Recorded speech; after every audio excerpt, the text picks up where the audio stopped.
They sold her antique jewelry box while she was sedated. Lorraine Delaney, widowed mother and co-owner of the past, said nothing. Kimberly smiled, called it clutter, and poured another glass. By morning, Lorraine's signature was back where it belonged, on the real deed. She'd shared her home, her memories, her name, but this time she was the only one who kept a key. Before we begin, may I ask, where in this big, beautiful world are you listening from? It's always a quiet honor to know who's sharing this space. Drop it in the comments and don't forget to subscribe. The hum of the fluorescent ceiling light was the first thing Maggie heard when she opened her eyes. It wasn't pain that greeted her, it was absence, the kind that settled into your bones. Her right hand twitched instinctively toward her chest, then her lap. No rings, hospital gown, IV, machines. She knew exactly where she was and just as clearly what had been left behind. Footsteps clicked against the linoleum just outside the door.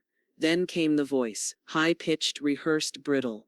"Maggie, oh my goodness, there you are." Carla swept in like a gust of perfume and tension, her arms wide but her eyes darting too quickly over the monitors. "You gave us quite the scare," she chirped, setting a grocery store bouquet beside the monitor. "But you're looking so much better." Maggie blinked slowly. "How long have I been here?" 3 days, sweetie." Carla reached down to fluff Maggie's pillow without being asked. "Just a mild stroke," they said. "You'll be back to your old self in no time."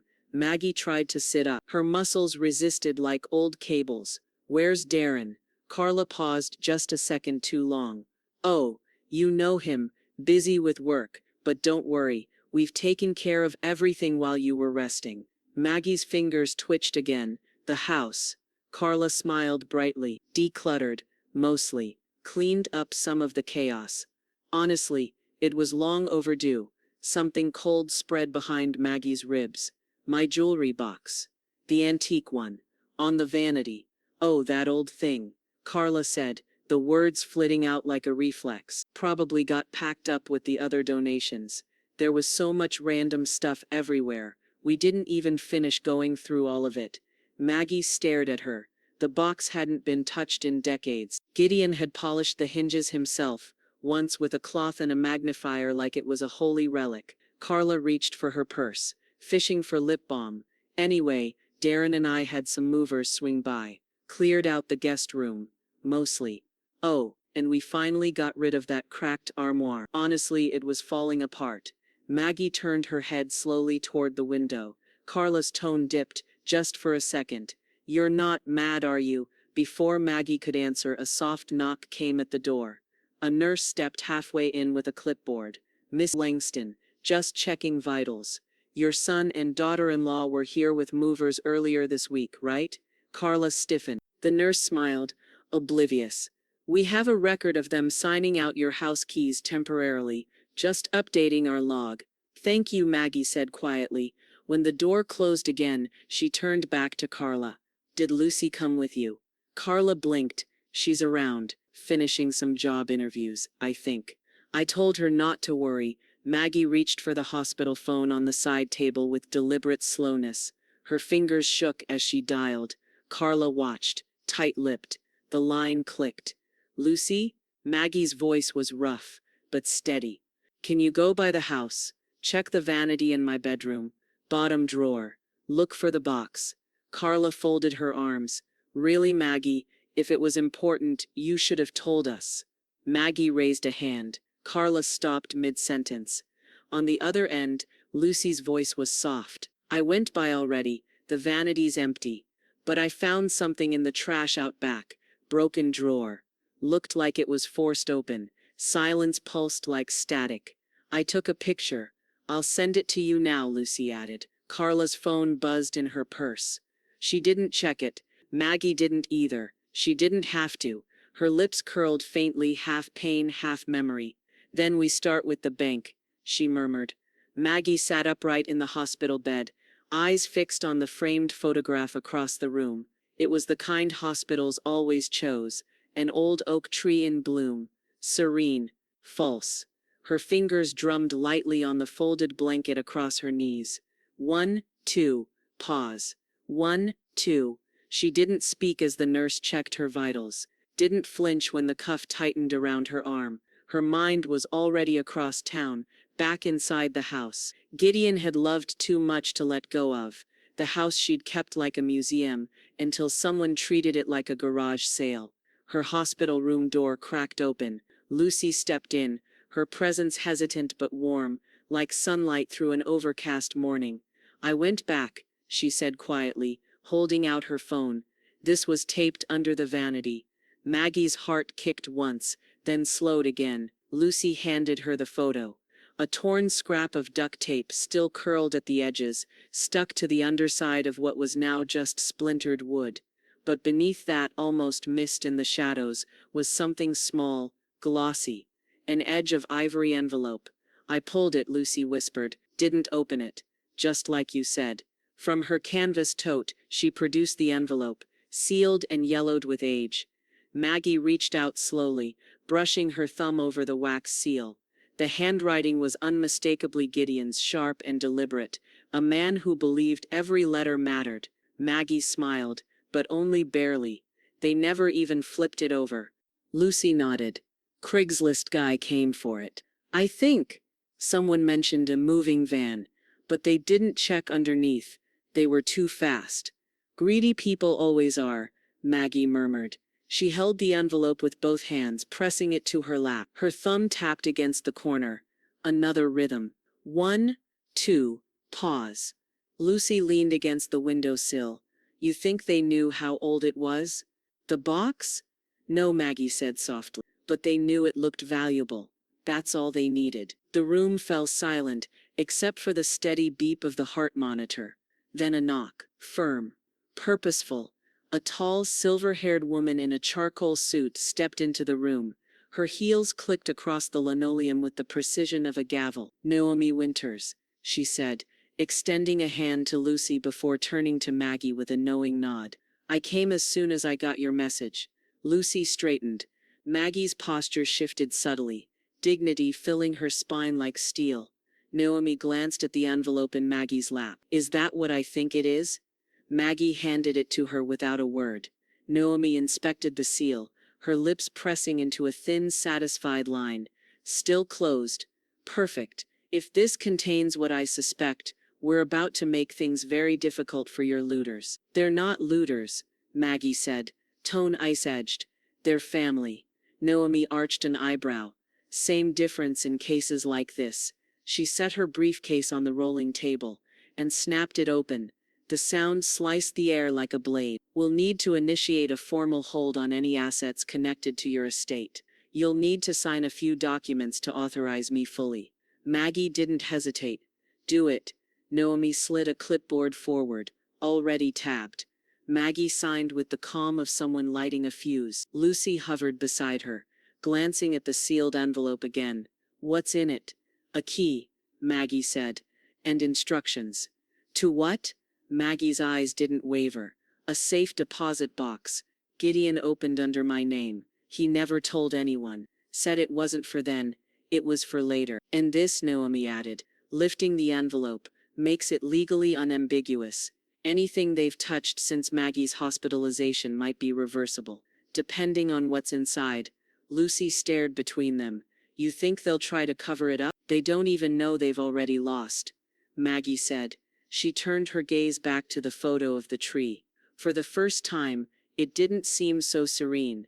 Naomi tucked the envelope into a thick folder and snapped her briefcase shut again. "We go to the bank in the morning. Wear something decent, Margaret. You're going to reclaim your name." Maggie didn't smile this time. "I never gave it away." The First Harbor Trust building loomed like an old sentry over Charleston's Battery District. Red brick, thick glass, and silence that settled over its marble lobby like a hush in a church. Maggie walked slowly beside Naomi, the elevator's brass doors reflecting their shapes. One calm and upright, the other weathered but upright all the same. Lucy followed just behind, glancing around as if afraid to breathe too loudly. The elevator doors shut with a low groan. Naomi pressed the button marked B1 vault level and crossed her arms. "Remember," she said without turning, "anything we retrieve today remains in my custody until I've reviewed it fully." If what we expect is inside, it changes everything. Maggie nodded once. Let it. Lucy's voice came soft from the corner. You think he really left all that? Just sitting there all these years? Maggie didn't answer. She didn't need to. The elevator doors parted with a sigh and the vault corridor greeted them. Long, cold, impersonal. A security guard nodded as Naomi flashed her credentials. Box 3117, she said with authority. He led them through a reinforced door and into a small private room lined with heavy drawers. The number plates shimmered in the dim overhead light. When the guard slid open drawer 3117 and placed the box on the central table, Maggie's breath caught, not in fear but in recognition. The safe deposit box was nothing special, dull steel, slight scratches, but Gideon's handwriting was on the tag taped along its side. Just one word, Langston. The key slid in smoothly. Naomi turned it with a practiced flick. The lid gave with a soft metallic pop. Then silence. Maggie leaned forward. Inside was no clutter, no wasted space. Every item had its place, as if Gideon had packed it with the same precision he'd used when restoring their home brick by brick.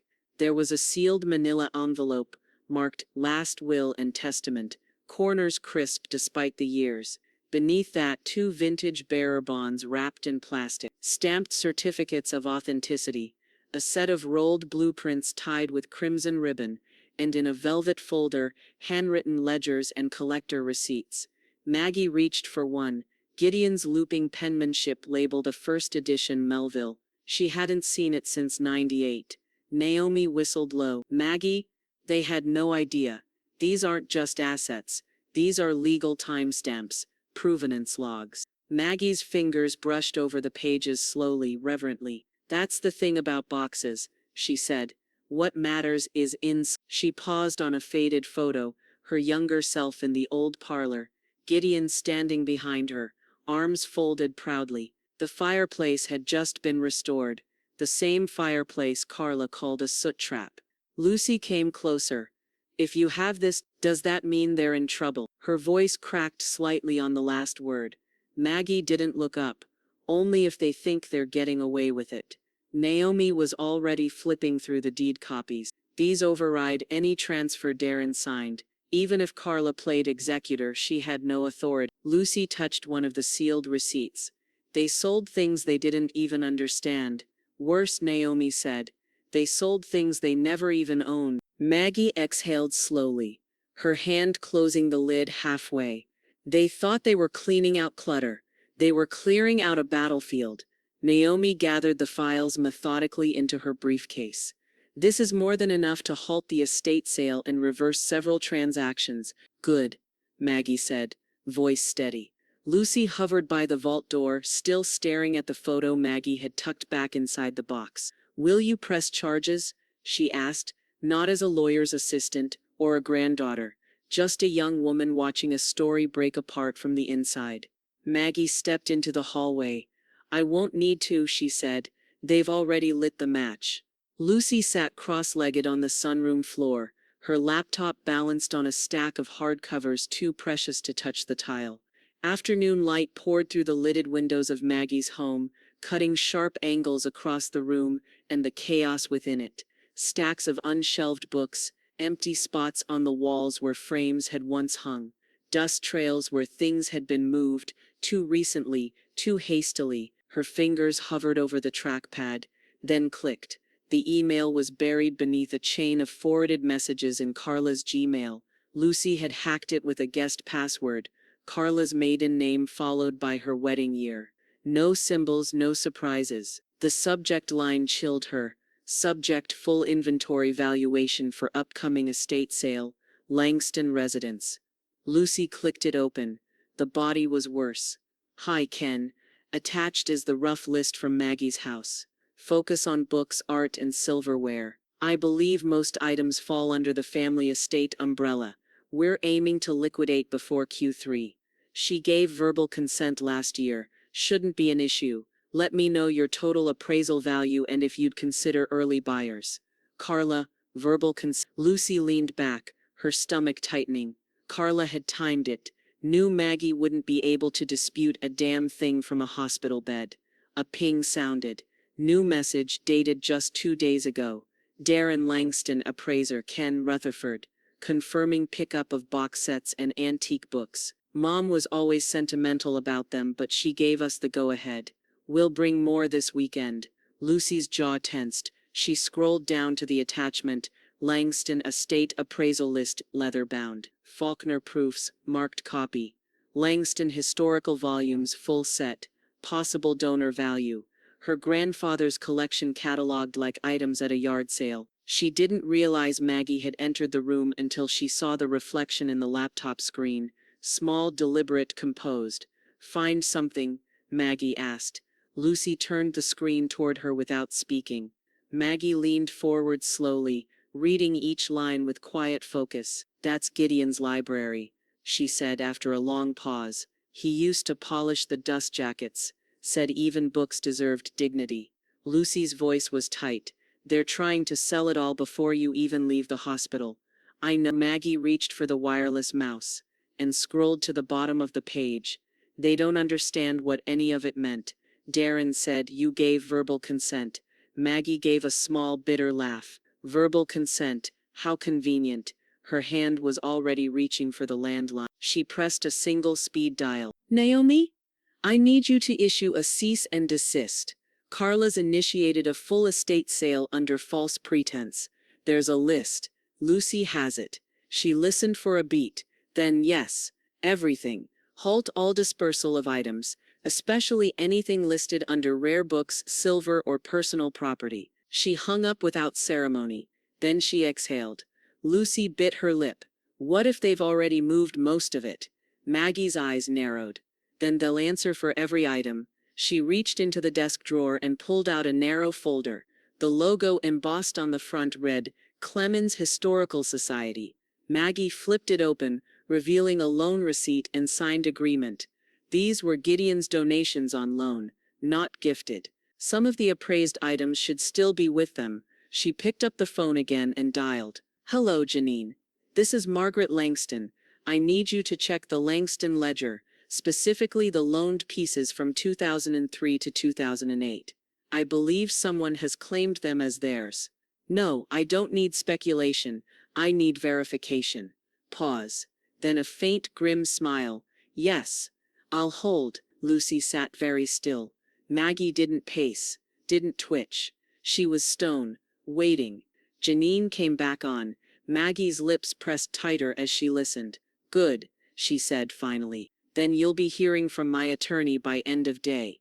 She hung up. "They tried to list items still under institutional protection," Maggie said. "That's not estate sale behavior. That's fraud." Lucy's hands trembled slightly as she closed the laptop. "What happens now?" Maggie stood slowly, her hand resting on the edge of the table as if grounding herself in the wood. "Now we take inventory. Not of what they stole, but of what they thought had no eyes watching." The envelope felt heavier than it should have. Naomi slid it across Maggie's desk like it contained a verdict. The wax seal was dry and crumbling at the corners, the paper yellowed but still firm. On the front, in Gideon's unmistakable script, were 3 words, "Only when needed." Maggie didn't touch it right away. Lucy stood near the fireplace, hugging her arms, staring at the floorboards.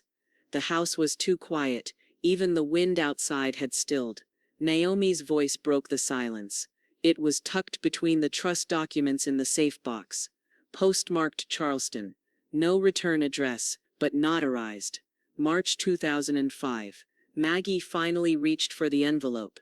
She turned it over, slid her nail under the wax, and peeled it open with care that felt holy. Inside was a single sheet of lined paper, folded twice, the kind Gideon always kept in the secretary desk. His handwriting filled every line, neat, sharp, deliberate. Maggie read silently. "Maggie, if they ever put you in a position to prove what was already yours, this is that proof. This house is not an inheritance, it is your living right. You preserved it. You endured its stories. You raised our son here, even when he stopped understanding it. You chose history over convenience. I've made sure no one can take that from you. Attached is the trust. You have full authority, including all decisions regarding property, assets, and estate items, until your passing. No one, not Darren, not any attorney, not even the courts, can override it without written consent from you. If they try, let them try. But let Naomi stop them. She knows exactly what to do. Maggie didn't speak for a long time. When she finally looked up, her eyes were dry, but her hands were trembling. She passed the letter to Naomi, then pulled a second document from the envelope. Naomi unfolded it quickly. Her eyes scanned the notarized trust form, the signatures, the seal. Then she read it again, slower this time. Her breath caught at the last line. She looked at Maggie with a mix of awe and fire. This, Naomi said, holding up the page like a court exhibit, nullifies everything: the estate sales, the appraisals, Darren's false statements, any power of attorney they tried to manufacture. She dropped it flat on the desk. They had no authority, not one shred. Lucy stepped forward slowly. He really did all that? Naomi nodded. He buried a legal firewall right where only Maggie could access it. And no one, not even me, knew it existed. Lucy reached for the letter, her fingers brushing over Gideon's ink. She read just the first paragraph before her voice cracked. I always thought he didn't trust me, or that he just trusted Dad more. But he... Her voice broke. Maggie rose from her chair. She walked over and wrapped her arms around Lucy gently, resting her chin on her granddaughter's shoulder. Your grandfather didn't play favorites, she whispered. He played the long game. Lucy cried silently. No sobs, just the kind of quiet, stunned tears that came when the ground beneath you shifted unexpectedly, and suddenly felt solid again. Maggie held her tighter. They never read the fine print, she said. But Gideon always wrote in it. Naomi gathered the letter and trust, placing both into her leather portfolio like they were crown jewels. This changes the legal battlefield completely, she said. They thought they were stealing from an old woman in recovery. What they were really doing was trespassing on a locked estate with teeth. Maggie turned back to her desk, where the appraisal list still sat open on the screen. And now? Naomi smiled thinly. Now I start the reversal. Their sales go into hold status, retroactively. We're going to make it very hard for any buyer to claim clean hands. Lucy wiped her eyes. What if they panic? Maggie's voice was calm. Let them. It smelled of cinnamon, ink, and old wood. Darren chose it because it didn't feel like a place anyone would be watching, but someone was. Across from him sat a man in his late 60s, dressed like the kind of person who knew the difference between a vintage cabinet and a reproduction. Elbow patches, gold-rimmed glasses. He sipped an Americano with practiced boredom. Darren placed a small velvet pouch on the table and leaned in. Early 1900s, I think, he said. My dad kept it in the top drawer of his desk for years. Claimed it came from his grandfather. The man opened the pouch slowly. 3 coins nestled inside. Old, scarred with time. Still gleaming. Do you have authentication? The man asked, inspecting one with a jeweler's loupe. No, but it's real. He was a collector. A historian. You can Google his name, Gideon Langston. The man didn't look up. You said 500 for all 3? Darren nodded. Cash only. The man reached into his coat and slid a thin envelope across the table. Inside, bills, crisp and stacked. On top, a business card with only a first name, Thomas, and a phone number. You come across anything else from that collection? The man said without smiling. Call me first. Darren scooped the money into his pocket and stood. You got it. He walked out, never noticing the young woman seated at the corner table with earbuds in, one of which wasn't plugged in at all. She tapped her phone once, screen still recording. Naomi Winters closed her laptop on the other side of Charleston and smiled. She'd seen the video within minutes, timestamped, GPS tagged. Darren's voice crisp, the exchange clear. I've got receipts now, she murmured. At Maggie's dining table, every document was laid out like a crime scene. Receipts from Craigslist, coin appraisals, a copy of the estate inventory list marked with red slashes where items had already been sold. Lucy sat beside Naomi, cross-referencing a stack of yellowed index cards Maggie had preserved since 1986. Gideon's original cataloging system. Every drawer was logged, Lucy said, her finger tracing the notes. He even listed where things weren't stored, so nobody would look in the wrong place. Maggie stood at the window, arms crossed, watching the breeze stir the backyard magnolia. They sold the cufflinks, she said quietly. The ones I gave Gideon our first Christmas. Lucy checked the receipts. Yeah, sold in a group of miscellaneous gold and silver to a buyer in Mount Pleasant. Maggie's jaw tightened. Added. Naomi scribbled a new entry in the ledger. That brings us to 19 items. 21, Lucy corrected. I just confirmed the missing inkwell and the Regency silver comb. Outside, a black sedan drove slowly past the house. Maggie watched it without blinking. They're watching, she murmured. Naomi glanced up. So are we. Back in the cafe, the collector Thomas walked toward his car and reached into his coat pocket. He pulled out a Bluetooth earpiece and tapped it. Item transfer confirmed. Coin set scene 0004. Gideon Langston, Provenance. Darren provided verbal claim of ownership. Funds exchanged. Audio and visual recorded. A voice crackled in his ear. Copy that. Forward everything to Winters. Thomas grinned.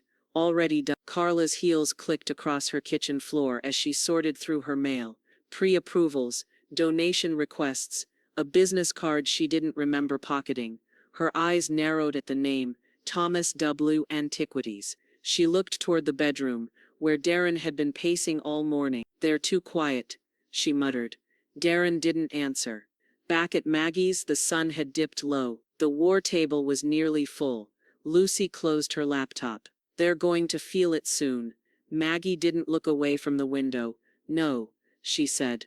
They're already feeling it. Carla slammed the dishwasher door with more force than necessary, the echo sharp against the tile and glass of her sleek, modern kitchen. Darren stood by the island, arms folded, still scrolling through an email Naomi had sent just an hour earlier.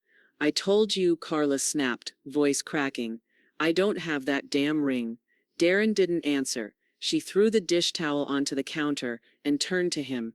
Why would I keep something so ugly? Anyway, it's ancient. She never even wore it. He looked up finally. Because it was worth something. Because it was hers. And because now it's part of a legal file. Carla rolled her eyes. They don't know where it is. But she was wrong. Lucy stood in the upstairs guest room of Carla's house, phone camera on, the door quietly latched behind her. Carla had gone out to run errands. Lucy had told her she needed to drop off some paperwork from the lawyer. Carla left her unattended. Arrogant or careless, it didn't matter now. The vanity looked staged. A mirror too clean, a jewelry box too curated. Still, the smell of Maggie's perfume lingered faintly on the wood. The same rose water and lavender blend she'd worn since Lucy was a child. Lucy opened the lid. At first glance it looked like a spread of cheap gold-plated earrings and costume beads. But nestled at the back, tucked under a folded scarf was the ring, the one Maggie hadn't worn since Gideon passed. A solitaire emerald flanked by two delicate gold leaves, tiny hand-etched initials inside the band, G to M 1959. Lucy stared at it, throat tight. She snapped a photo, lifted the ring gently with a tissue, and placed it into a padded envelope. Then she walked out, without a word. Naomi placed the ring on Maggie's desk like it was evidence in a federal case. Unbroken setting, same engraving, she said. We have confirmation. It was hidden on Carla's vanity. Lucy found it this morning. Maggie touched it gently with her fingertip, then pulled her hand back. She never asked, Maggie said softly. She just took. She lied, Naomi corrected, repeatedly. She opened a manila folder and flipped it around. Darren's lawyer submitted a statement. He claims you gave the ring to Carla while in recovery. He says you were mentally compromised and wanted her to have something sentimental. Maggie raised her eyebrow. I was diagnosed stable and lucid on admittance. Exactly, Naomi said.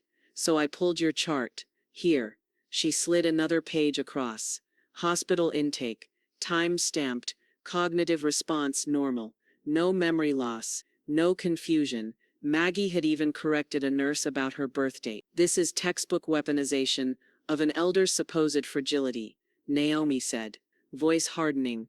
They're leaning into a vulnerability defense they fabricated. Lucy stood quietly in the corner, arms crossed. They're not just stealing things, they're rewriting the story while she's still alive. Naomi nodded. That's where we stop them. She slid a formal document forward, lined, stamped, signed. I'm filing for an amendment to the complaint. It adds exploitation of a vulnerable adult under South Carolina law.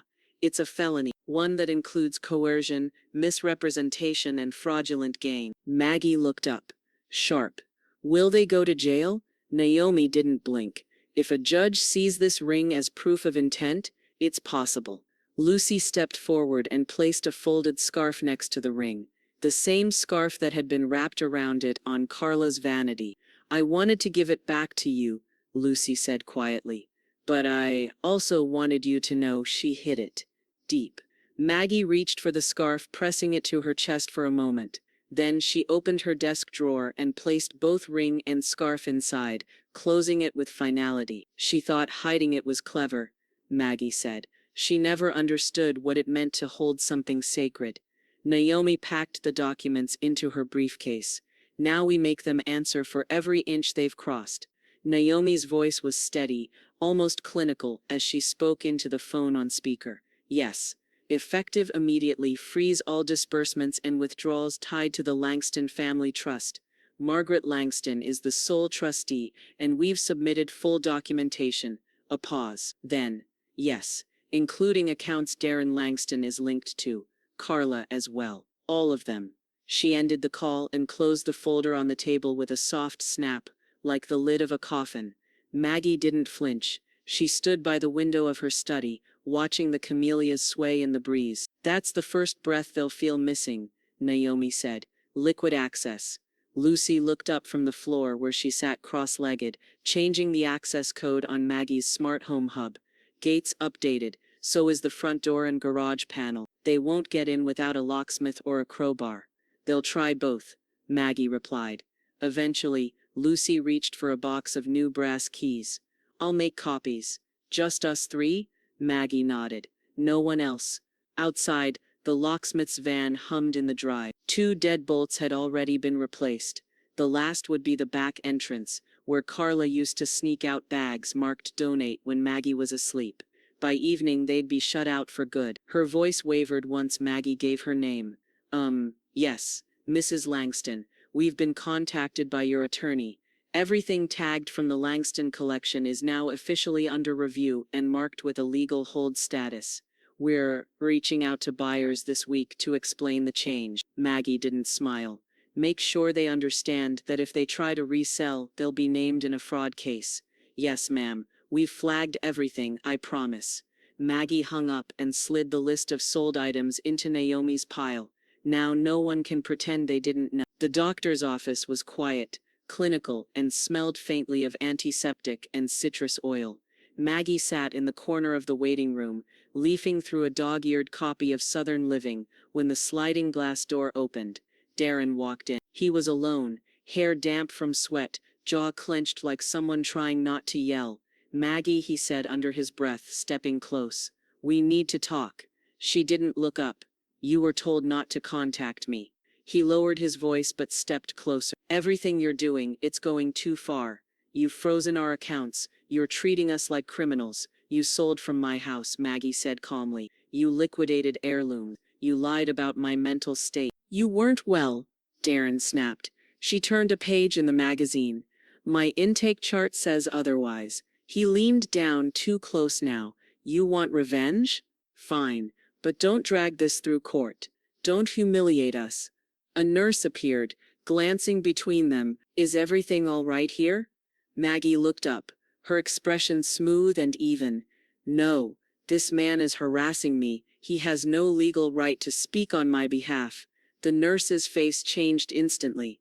Sir, I'm going to need you to leave the premises. Darren's jaw moved like he wanted to argue, but he didn't. He backed up slowly, tossing a final glare at Maggie before turning to leave. The door hissed shut behind him. Maggie folded the magazine in her lap. She didn't look shaken, she looked finished. Back home, Naomi met her at the door with a fresh folder and a tired smile. Everything's frozen, emails sent, properties secured. You now have full control, Maggie.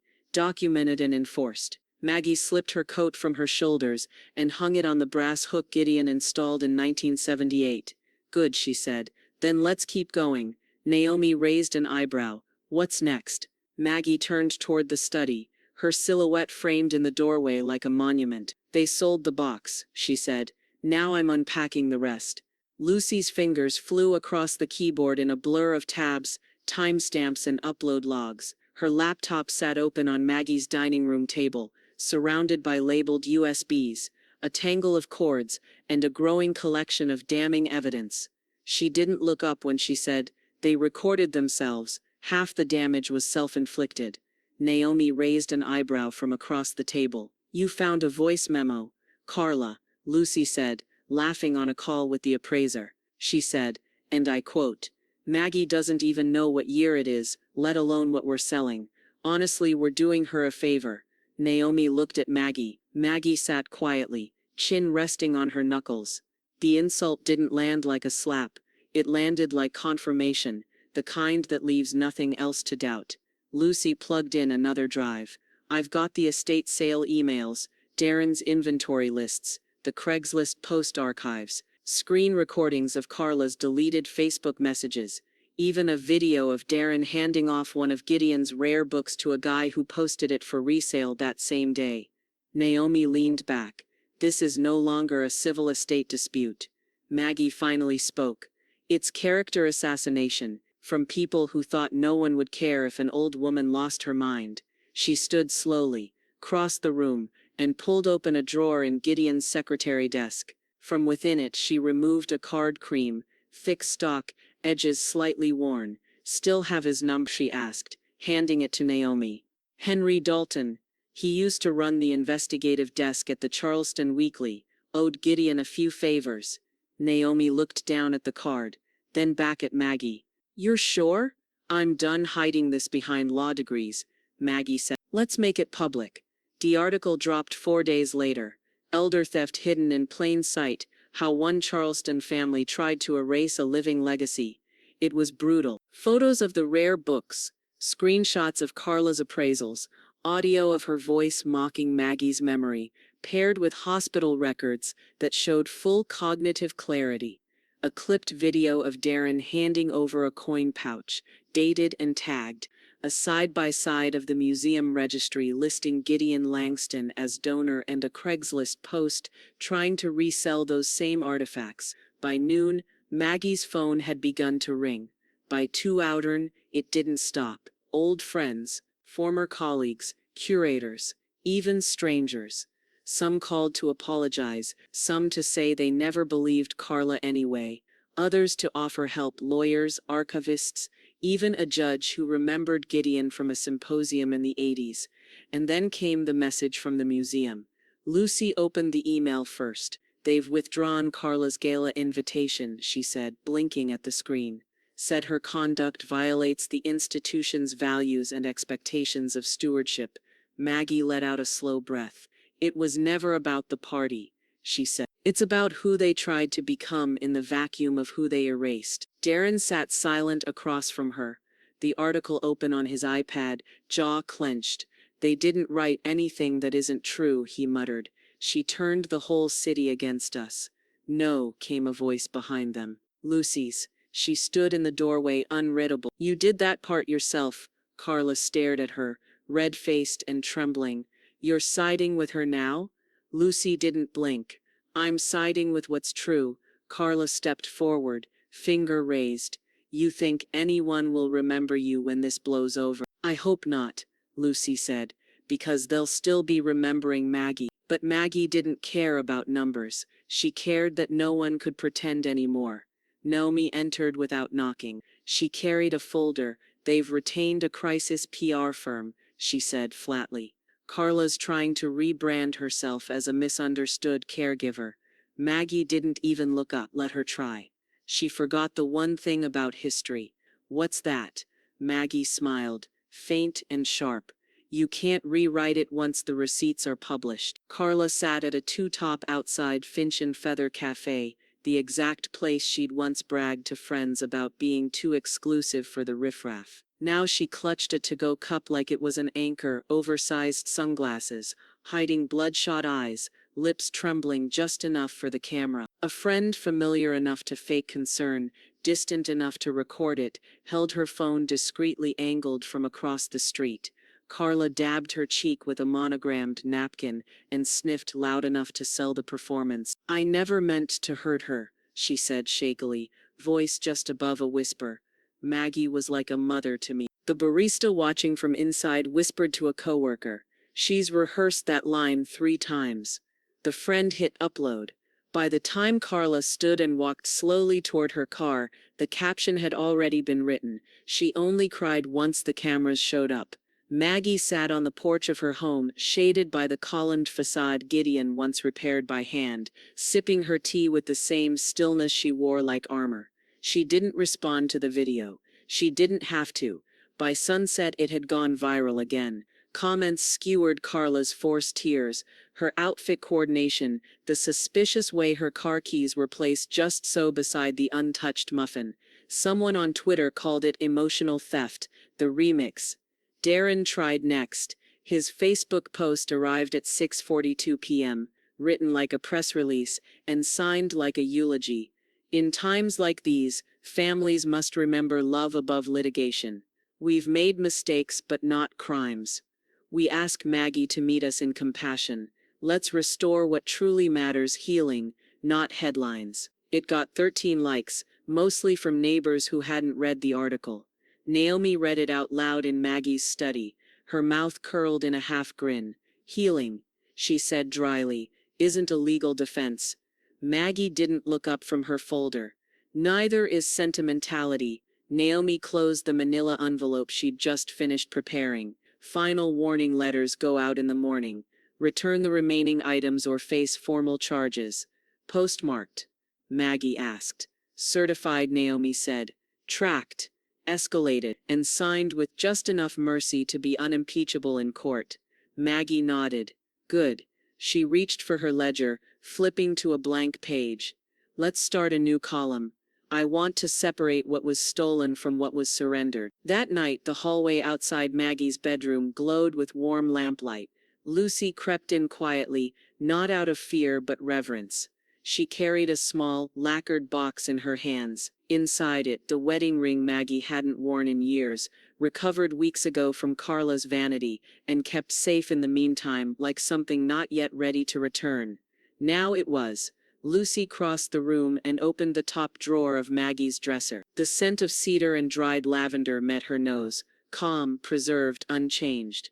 She nestled the box between a stack of handkerchiefs and a small tin of mothballs, then gently closed the drawer. She didn't tell Maggie. She didn't need to. Some restorations happened quietly. Across town, Darren stared at his phone, watching the red notification bubbles multiply. A text from the museum. His board nomination had been withdrawn. An email from their accountant. Assets inaccessible until legal resolution. Carla stood behind him, silent, watching her own name trend for all the wrong reasons. She didn't cry this time. There was no one left to perform for. A silence had settled over the house that wasn't empty. It was earned. Naomi stepped beside her. They'll either return what's left, she said, or they'll drown in the process of defending why they didn't. Maggie nodded. They never understood that when you take what isn't yours, you inherit the consequences. The notary's pen clicked twice, then silence fell across the room like a dropped curtain. Maggie sat at the head of the table in her study, flanked by Naomi on one side, Lucy on the other. A single lamp illuminated the documents spread before her, pages that would decide the shape of her legacy long after the dust of betrayal had settled. Initial here, Naomi said, voice low but resolute. Then here. This signature makes it binding. Maggie picked up the pen. Her hand didn't shake. She signed slowly, carefully, like she was inscribing something sacred. When she finished, she laid the pen down and exhaled. Naomi nodded. That's it. The old will is officially null, the new one is active. Lucy glanced over. So it's done? Maggie turned her gaze to her granddaughter. Steady, calm, and final. It's begun. The notary slid the documents into a sealable envelope and marked it with the official stamp. Naomi checked the corners, the initials, the seals. No errors, no loopholes. Carla and Darren were gone from the will cut clean, with cause, no room for challenge. Lucy Langston was now executor, trustee and sole heir. That afternoon, Maggie returned to the deposit box branch.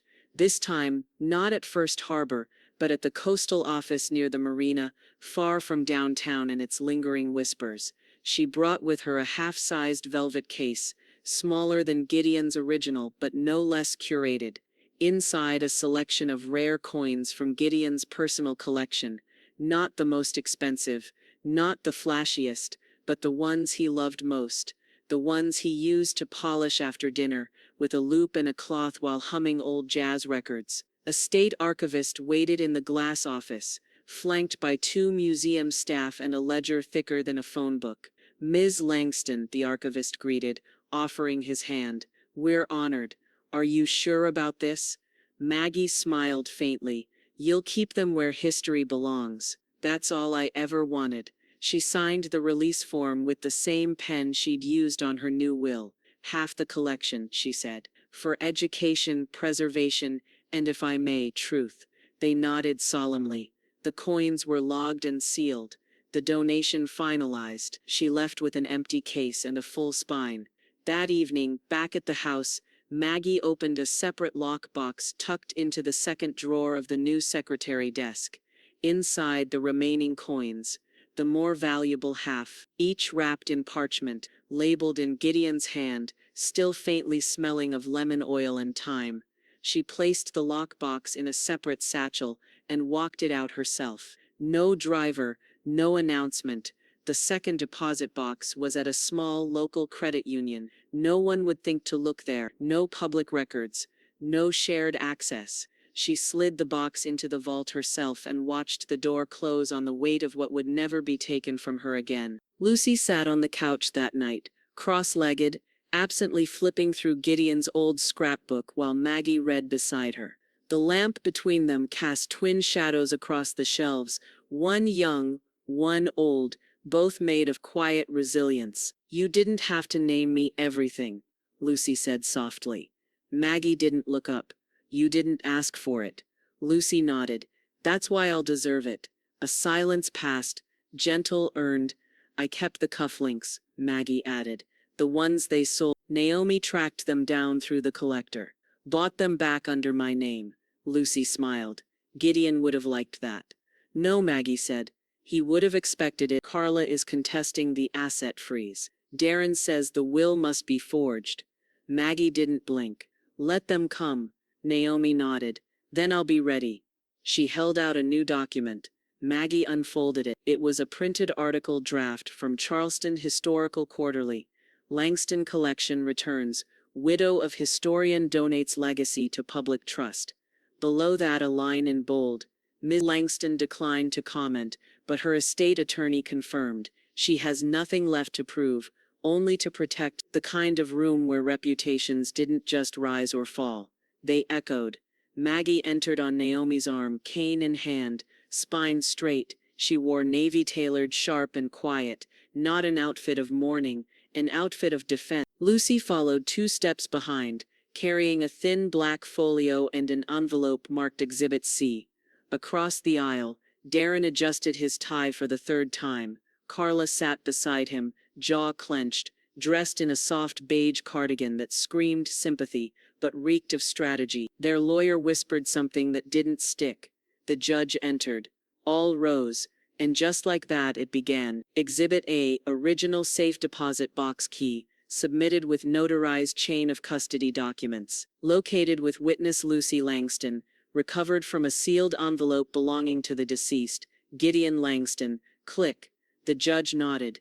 Naomi continued. Exhibit B, property schematics of the antique jewelry box that held the key, verified by historical appraiser Kenneth Rutherford, who reviewed the false estate inventory filed by Carla Langston. "Appraiser is here?" the judge asked. Naomi gestured. "He is, along with Mr. Owens from First Harbor Trust and Nurse Renee Keller from Roper St. Francis Hospital." They were sworn in, one by one. Owens confirmed Maggie's exclusive authorization over the box. Rutherford testified that the antique box had been misrepresented and misappraised under Carla's name. Nurse Keller, calm professional and devastating, testified that Maggie had been fully oriented, clear-minded, and cooperative upon admission. "There was no medical evidence of confusion," she stated flatly. Naomi stepped back. No further questions. Then came Carla's turn. Her attorney stood. "Mrs. Langston, Carla, can you explain the timeline of your decisions regarding the home and its contents?" Carla cleared her throat. "We were acting in good faith. My husband and I believed Maggie was no longer able to manage things. It was messy, cluttered. We tried to help. And the appraisals? I assumed we had permission." Naomi stood before the judge could even be prompted. "Your Honor, may I?" The judge nodded. Briefly, Naomi approached slowly. "You assumed?" she asked. Carla shifted. "Well, Darren said she'd mentioned. Did she sign anything?" "No." "Did you see a written will granting you executor powers?" "No." "Did you ask her if she was competent?" "I didn't need to." Naomi stepped back. "That's the problem." She turned to the judge. "Carla and Darren didn't ask because they didn't care. They assumed control, transferred property, sold heirlooms, while the legal trustee was alive, competent, and recovering from a stroke they used as a smokescreen." The judge folded his hands. "Mrs. Langston, Carla, did you sell your mother-in-law's property while she was hospitalized?" Carla hesitated. "We facilitated the sale of some items. Yes." The courtroom fell silent. The judge's voice was quieter now. "While she was alive, and competent, and not under your legal authority?" Carla blinked. Yes." He looked down at his notes. "Then this is not a matter of miscommunication.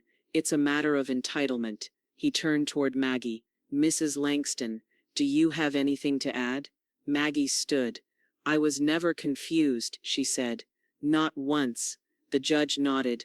"Case dismissed. All authority remains with Margaret Langston. Motion to seal disputed inventory and preserve chain of evidence is granted. Any further asset movement will be considered willful interference." A soft gasp escaped from Carla's side. Darren slumped in his seat like air had been knocked out of him. Maggie didn't flinch. Outside the courthouse, the late afternoon sun painted the columns gold. Lucy wrapped her arms around Maggie in a full, firm embrace. "They forgot you don't lose," she whispered. Maggie leaned into the hug. "Just for a moment." "No," she said. "They just stopped reading before the end." Naomi joined them with a quiet smile. "It's done." Maggie turned to face the press waiting down the steps. She didn't wave. She didn't speak. She just stood still and let them capture a woman who'd been erased, and then rebuilt herself in full. The marble floors of the Charleston Museum reflected the past with brutal honesty. Every step echoed, sharper than memory, heavier than silence. Maggie moved slowly through the east wing, her cane barely tapping the polished stone. Lucy walked beside her, guiding without rushing, her docent badge pinned just above her heart. Naomi followed close behind, expression unreadable but proud. The new exhibit wasn't just an addition, it was a correction. At the far end of the gallery, above the entrance in carved bronze lettering, were the words "Langston Family Preservation and Betrayal." The ampersand was deliberate. Inside the glass cases, Gideon's artifacts sat like sentinels returned from war, his cataloging ledgers, the inkwell from 1847, Civil War currency once mistaken for counterfeit, the Melville first edition with the cracked spine still intact, a handwritten note from 1982 that read simply, "Protect the story, even when they don't." Maggie stopped in front of the centerpiece, a restored replica of Gideon's study desk, complete with his leather blotter, his initials burned into the corner. Lucy cleared her throat and stepped slightly ahead. She addressed a small group of early visitors, her voice steady, respectful. This wing represents not just what was preserved, but what almost wasn't. The artifacts were nearly lost in an illegal sale, one that relied on assumptions about age, memory, and power. But history is stubborn, and so was Margaret Langston. Polite applause followed. Maggie didn't smile, but her eyes softened. Near the rear wall, a bronze plaque caught the light, a legacy protected through vigilance. In honor of those who kept the records and those who refused to be erased. Carla and Darren weren't there. Their names weren't mentioned. Their photos, once planned for the family archive, had been quietly removed from the official donor history. Maggie hadn't banned them. The museum had. A private letter from the director confirmed it due to reputational risk. Both Carla and Darren Langston are no longer welcome at future gala events, fundraisers, or affiliated exhibitions. Darren had tried to protest. Carla hadn't responded at all. That afternoon, Maggie sat in the reading alcove, where children flipped through laminated books on Southern architecture and textile trade. She watched a boy trace his fingers over a replica of Gideon's coin map, then run back to show his mother. Naomi sat down beside her, careful not to disrupt the silence. "You didn't just win," she said quietly. "You made it permanent." Maggie looked at her, then back toward the exhibit. "They tried to make me small," she said, "but I've never belonged to silence." Lucy approached, then handing Maggie a folded program from the day's event. On the back in italic script was a quote Naomi had chosen without telling either of them. "The past survives through witnesses. Today you were one." Maggie held the paper like scripture, not because it was pretty, because it was proof. And this time the proof was under glass. The air smelled of salt and garden thyme, and somewhere nearby, a wind chime made from old spoons tapped a faint lullaby against the breeze. Lucy stepped into the room with something small cradled in both hands. Maggie looked up from her chair by the window, where she'd been sorting through a binder of press clippings from the museum installation. She didn't say anything at first, just watched as Lucy crossed the floor like she was carrying something holy. It was a wooden box, no bigger than a paperback novel, carved smooth, cherry-stained, with a delicate brass latch. A near replica of the one Carla had tried to erase, the jewelry box. Maggie thought lost for good. Lucy knelt beside her and set it gently on Maggie's lap. "I had it made," she said. "Same dimensions, same grain. Took the carpenter 3 weeks." Maggie traced her fingers along the lid, but didn't open it. Lucy nudged it forward with a soft smile. "There's something inside."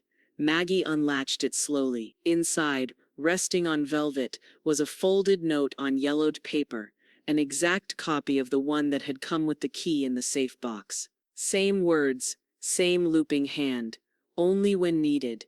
Maggie's fingers trembled, just slight. She brought the paper to her chest, pressing it there for a long moment, as tears welled in her eyes, but didn't fall. "Not yet.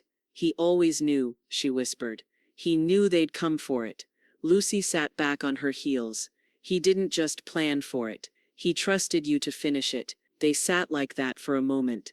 2 generations in a room full of history, both holding pieces of a man who'd never lived to see the war he'd anticipated. Later that day, they walked into the garden behind the house, where the soil was warm and loose beneath the magnolia tree that had bloomed every year since Gideon planted it the spring after Lucy was born. Maggie held the small key in one hand. Lucy carried a spade and a copper tag etched with a single date, March 2005. They knelt at the base of the tree. "He kept it hidden because he knew I wouldn't want revenge," Maggie said. "Only resolution." Lucy handed her the tag. "Then this is the final line in the ledger." Together they buried the key, a symbol of all that had been hidden, guarded, protected, and covered it in layers of earth, like closing a final chapter. When they stood, Maggie pressed the copper tag into the soil like a quiet marker. No names, just the date, just the memory. Inside, she framed the envelope, the real one, still marked in Gideon's hand, and hung it in her study above the fireplace. It sat there now like a document of record, a final public whisper. She was always telling the truth. Just as Maggie stepped back to look at it, Cleo padded into the room, her old tabby cat, finally recovering after weeks of hiding during the legal storm. Cleo hopped onto the windowsill, gave the envelope a long look, and then flicked her tail like punctuation. Lucy laughed softly. Even the cat approves. Maggie nodded, still watching the frame. Cleo yawned, stretched, and then looked at them both with disinterested authority before curling back into a circle. Now that, Maggie said quietly, is how you bury a betrayal. Naomi appeared in the doorway with fresh documents under one arm, but she paused when she saw the frame. The moment, the quiet finality in the air. She didn't speak. Some victories didn't require declarations, just proof you survived, and didn't blink. The house was quieter now. Not hollow, not somber, just settled, as if it had exhaled after holding its breath too long. Maggie walked the length of the front hall barefoot, her fingers brushing the edge of the chair rail. Gideon installed when Lucy was still in pigtails. The floorboards creaked in all the familiar ways. No footsteps came behind her, no voices raised, just the steady hum of a house that had finally remembered who it belonged to. Each room she passed held something reclaimed, the inkwell polished and centered beneath its shadow box, the restored wedding photo, no longer stuffed in a bottom drawer, the reframed blueprint Gideon had annotated in red pencil. The one Darren once tried to claim had no historic relevance. She paused longest in the kitchen. There, on the refrigerator door, was a magnetic strip of Lucy's grad school acceptance letter. Full ride archival studies, University of Virginia, underneath, in Maggie's block handwriting, for preservation and protection. She had revived the education fund 2 weeks earlier, from the trust they'd once frozen to keep safe from greed. Naomi had handled the transfer with a smile and a finality that needed no words. Maggie smiled at the envelope, then turned to the window. Outside, the camellias swayed gently, still blooming in clusters. The house was hers. The legacy intact, the war over, and Carla and Darren gone. No letters, no lawsuits, no phone calls begging for second chances. The silence they'd left behind wasn't absence. It was surrender. At the Charleston Museum, a new bronze plaque gleamed beneath the final display case. Maggie Langston, historian of her own life, no date of death, no in memoriam, just a living legacy mounted in metal and testimony. Lucy stood beside the plaque during the unveiling ceremony, dressed in soft navy, her docent badge replaced by a thin silver chain around her neck.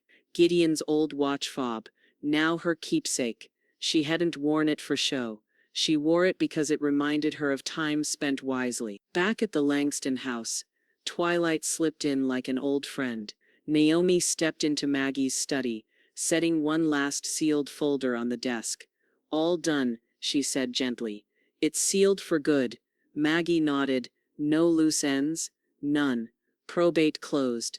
Titles transferred. Will archived with the historical registry. Maggie turned back to her leather-bound journal, one she hadn't touched since the storm began.